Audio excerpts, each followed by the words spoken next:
ಗೃಹಲಕ್ಷ್ಮಿ 16ನೇ ಕಂತಿನ ಹಣಕ್ಕೋಸ್ಕರ ಕಾಯ್ತಾ ಇದ್ದಂತಹ ಮಹಿಳೆಯರಿಗೆ ಕೊನೆಗೂ ಕೂಡ ಒಂದು ಭರ್ಜರಿ ಗುಡ್ ನ್ಯೂಸ್ ಸಿಕ್ಕಿದೆ.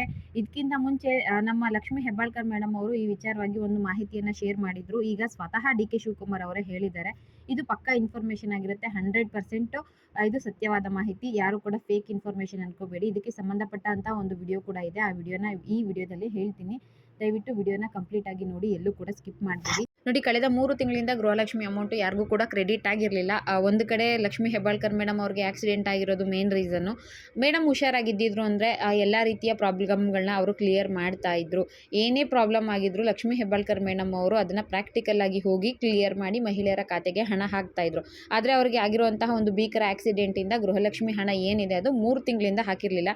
ಒಂದು ಕಡೆ ಲಕ್ಷ್ಮಿ ಹೆಬ್ಬಾಳ್ಕರ್ ಮೇಡಮ್ ಅವರಿಗೆ ಆಕ್ಸಿಡೆಂಟ್ ಆಗಿರೋದೇ ಮೇನ್ ರೀಸನ್ ಅಂತ ಹೇಳಿದ್ರೆ, ಮತ್ತೊಂದು ಕಡೆ ಸರ್ಕಾರದ ಹತ್ರ ದುಡ್ಡಿಲ್ಲ, ಅದಕ್ಕೆ ಅವರು ಗೃಹಲಕ್ಷ್ಮಿ ಪ್ರತಿ ತಿಂಗಳು ಹಾಕೋದಿಲ್ಲ, ಸ್ವಲ್ಪ ಲೇಟ್ ಮಾಡಿಕೊಂಡು ಆಮೇಲೆ ಹಾಕ್ತಾರೆ ಅಂತ ಒಂದು ಕಡೆ ವಾದ ಇದೆ. ಸೊ ಇತ್ತೀಚೆಗೆ 2-3 ದಿನಗಳ ಹಿಂದೆ ಲಕ್ಷ್ಮಿ ಹೆಬ್ಬಾಳ್ಕರ್ ಮೇಡಮ್ ಅವರು ಗೃಹಲಕ್ಷ್ಮಿ ವಿಚಾರವಾಗಿ ಒಂದು ಲೇಟೆಸ್ಟ್ ಅಪ್ಡೇಟ್ನ ಕೊಟ್ಟಿದ್ರು.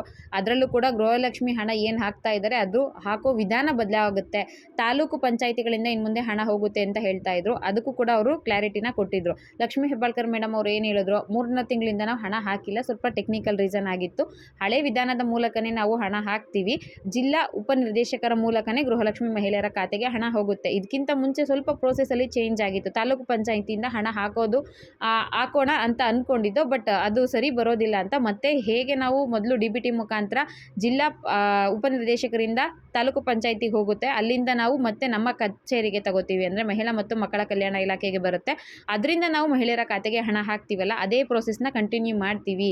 ತಾಲೂಕು ಪಂಚಾಯಿತಿಯಿಂದ ನಮಗೆ ಒಂದು 15 ದಿನಗಳ ಹಿಂದೆ ಅಷ್ಟೇ ಹಣ ಬಂದಿದೆ, ಆದಷ್ಟು ಬೇಗ ಗೃಹಲಕ್ಷ್ಮಿ ಹಣ ಹಾಕ್ತೀವಿ ಅಂತ ಹೇಳಿದರು. ಈಗ ನೋಡಿ, ಡಿ.ಕೆ. ಶಿವಕುಮಾರ್ ಅವರು ಇದ್ರ ಬಗ್ಗೆ ಮತ್ತೊಂದು ಮಾಹಿತಿಯನ್ನು ತಿಳಿಸ್ಕೊಟ್ಟಿದ್ದಾರೆ. 3 ತಿಂಗಳಿಂದ ಹಣ ಹಾಕಿಲ್ಲ ಅಲ್ವಾ, ಗೃಹಲಕ್ಷ್ಮಿ 3 ತಿಂಗಳಿಂದ ನಾವು ಹಣ ಹಾಕಿಲ್ಲ, ಅದನ್ನು ಒಪ್ಕೋತೀವಿ, ಸ್ವಲ್ಪ ಏನೋ ಪ್ರಾಬ್ಲಮ್ ಆಗಿತ್ತು, ಈಗ ಪ್ರಾಬ್ಲಮ್ಗಳು ಕ್ಲಿಯರ್ ಆಗುತ್ತೆ, ಆದಷ್ಟು ಬೇಗ ಗೃಹಲಕ್ಷ್ಮಿ ಹಣ ಹಾಕ್ತೀವಿ ಅಂತ ಹೇಳಿದ್ದಾರೆ. ಸೊ ಒಂದು ಕಡೆ ಏನು ಹೇಳ್ತಾ ಇದ್ದಾರೆ TV ನ್ಯೂಸ್ ಮಾಧ್ಯಮಗಳಲ್ಲಿ, ಅದ್ರ ವಿಡಿಯೋ ಕೂಡ ನಾನು ಜನಸಮಯ ಟೆಲಿಗ್ರಾಮ್ ಗ್ರೂಪಲ್ಲಿ ಹಾಕಿರ್ತೀನಿ, ಡಿಸ್ಕ್ರಿಪ್ಷನ್ ಬಾಕ್ಸಲ್ಲಿ ಲಿಂಕ್ ಕೂಡ ಹಾಕಿರ್ತೀನಿ. ಯಾರಾದರೂ ಜಾಯ್ನ್ ಆಗಿಲ್ಲ ಅಂದರೆ ದಯವಿಟ್ಟು ಟೆಲಿಗ್ರಾಮ್ ಗ್ರೂಪ್ಗೆ ಜಾಯ್ನ್ ಆಗಿ. ಡಿ.ಕೆ. ಶಿವಕುಮಾರ್ ಅವರು ಹೇಳಿರುವಂತಹ ಪ್ರೂಫ್ ಸಮೇತ ಇರೋ ಮಾಹಿತಿ ನಿಮಗೆ ಸಿಗುತ್ತೆ. ಆಮೇಲೆ ನೀವು ಫೇಕ್ ಇನ್ಫಾರ್ಮೇಷನ್ ಅಂತ ಕಮೆಂಟ್ ಮಾಡೋದು ಕೂಡ ತಪ್ಪುತ್ತೆ, ಯಾಕಂದರೆ ಅವರೇ ಹೇಳಿದಾರಲ್ವಾ ಗೃಹಲಕ್ಷ್ಮಿ ಹಣನ ಹಾಕ್ತೀವಿ ಅಂತ. ಅದರಲ್ಲೂ ಕೂಡ ಮಹಿಳಾ ಅಭಿವೃದ್ಧಿ ಮತ್ತು ಮಕ್ಕಳ ಕಲ್ಯಾಣ ಇಲಾಖೆಯಿಂದ ಸಿಕ್ಕಿರೋ ಮಾಹಿತಿ ಏನಪ್ಪ ಅಂದರೆ, ಗೃಹಲಕ್ಷ್ಮಿ ಹಣ ಏನು ಹಾಕಬೇಕಾಗಿದೆಯಲ್ಲ ಅದನ್ನು ವಿತಿನ್ ಮಂತಲ್ಲಿ ಹಾಕ್ತಾರೆ. ಇದೇ ಮಂತಲ್ಲಿ 2-3 ಕಂತಿನ ಹಣ ಬಿಡುಗಡೆ ಮಾಡೋ ಚಾನ್ಸಸ್ ಇದೆ. ಅದರಲ್ಲೂ ಕೂಡ ಶಿವರಾತ್ರಿ ಹಬ್ಬ ಇರೋದರಿಂದ ಪಕ್ಕಾ ಹಣ ಬಿಡುಗಡೆ ಆಗೇ ಆಗುತ್ತೆ ಅಂತ ತಿಳಿಸ್ತಾ ಇದ್ದಾರೆ. ಪಬ್ಲಿಕ್ ಟಿವಿಯಲ್ಲಿ ಇದು ಬಂದಿರುವಂಥ ಮಾಹಿತಿ ಆಗಿರುತ್ತೆ. ಅದಕ್ಕೆ ಪ್ರೂಫ್ ತೋರಿಸ್ಬೇಕು ಅಂತ ವಿಡಿಯೋನ ನಾನು ಜನಸಮಯ ಟೆಲಿಗ್ರಾಮ್ ಗ್ರೂಪಲ್ಲಿ ಹಾಕಿರ್ತೀನಿ, ದಯವಿಟ್ಟು ವಿಡಿಯೋನ ಅಲ್ಲಿ ಹೋಗಿ ನೋಡಿ. ಗೃಹಲಕ್ಷ್ಮಿ ಹಣ ಏನಿದೆ ಅದು 3 ತಿಂಗಳಿಂದ ಸ್ವಲ್ಪ ಟೆಕ್ನಿಕಲ್ ರೀಸನ್ ಆಗಿದೆ, ಅದು ಕ್ಲಿಯರ್ ಆಗುತ್ತೆ, ಇದೇ ತಿಂಗಳಲ್ಲಿ ಹಣ ಬರುತ್ತೆ ಅಂತ ನಮ್ಮ ರಾಜ್ಯದ ಉಪಮುಖ್ಯಮಂತ್ರಿಗಳಾದ ಡಿ.ಕೆ. ಶಿವಕುಮಾರ್ ಅವರೇ ಅಧಿಕೃತವಾಗಿ ತಿಳಿಸಿದ್ದಾರೆ. ಇತ್ತೀಚೆಗೆ ಲಕ್ಷ್ಮಿ ಹೆಬ್ಬಾಳ್ಕರ್ ಮೇಡಮ್ ಅವರು ಕೂಡ ತಿಳಿಸಿದರು, ಈಗ ಡಿ.ಕೆ. ಶಿವಕುಮಾರ್ ಅವರು ಕೂಡ ಹೇಳ್ತಾ ಇದ್ದಾರೆ. ಆಮೇಲೆ ನೀವು ಹೇಳ್ಬೋದು, ತಮ್ಮನೇಲಲ್ಲಿ 3 ತಿಂಗಳ ಹಣ ಒಟ್ಟು 6,000 ರೂಪಾಯಿ ಬರುತ್ತೆ ಅಂತ ಹಾಕಿದ್ದೀರಾ, ಖಂಡಿತವಾಗ್ಲೂ ಬರುತ್ತಾ ಅಂತ. ಅದ್ರ ಬಗ್ಗೆ ಕೂಡ ಹೇಳ್ಬಿಡ್ತೀನಿ ನೋಡಿ. 3 ಕಂತಿನ ಹಣ ಹಾಕಬೇಕು ಅಂದರೆ ಸುಮಾರು ಒಬ್ಬರಿಗೆ 6,000 ರೂಪಾಯಿ, ಒಂದು ತಿಂಗಳಿಗೆ ಬೇಕಾಗಿರೋದು 2,500 ಕೋಟಿ. ಅದರಲ್ಲಿ ಈಗ 3 ಕಂತಿನ ಹಣ ಹಾಕಬೇಕು ಅಂದರೆ ಸರ್ಕಾರಕ್ಕೆ 7,500 ಕೋಟಿ ಹಣ ಬೇಕಾಗುತ್ತೆ. ಇಷ್ಟು ಹಣ ಸರ್ಕಾರ ಹೊಂದಿಸಿ ಹಾಕೋದು ಬಹಳ ಕಷ್ಟ ಆಗುತ್ತೆ. ನನ್ನ ಪ್ರಕಾರ 1 ಕಂತಿನ ಹಣ ಅಥವಾ 2 ಕಂತಿನ ಹಣ ಖಂಡಿತವಾಗ್ಲೂ ಬಂದೇ ಬರುತ್ತೆ. 1 ಕಂತಿನಂತೂ ಮಿಸ್ಸೇ ಇಲ್ಲ, ಖಂಡಿತವಾಗ್ಲೂ ಫೆಬ್ರವರಿ ತಿಂಗಳಲ್ಲಿ ಶಿವರಾತ್ರಿ ಹಬ್ಬದ ಟೈಮಲ್ಲಿ ಅಥವಾ ಫೆಬ್ರವರಿ ಎಂಡಿಂಗಲ್ಲಿ ನಿಮಗೆ ಕನ್ಫರ್ಮ್ ಆಗಿ ಸಿಗುತ್ತೆ. 2 ಕಂತಿನ ಹಾಕುತ್ತೆ ಅಂದರೆ ಅದು ಸರ್ಕಾರದ ಮೇಲೆ ಡಿಪೆಂಡು, ನೋಡೋಣ.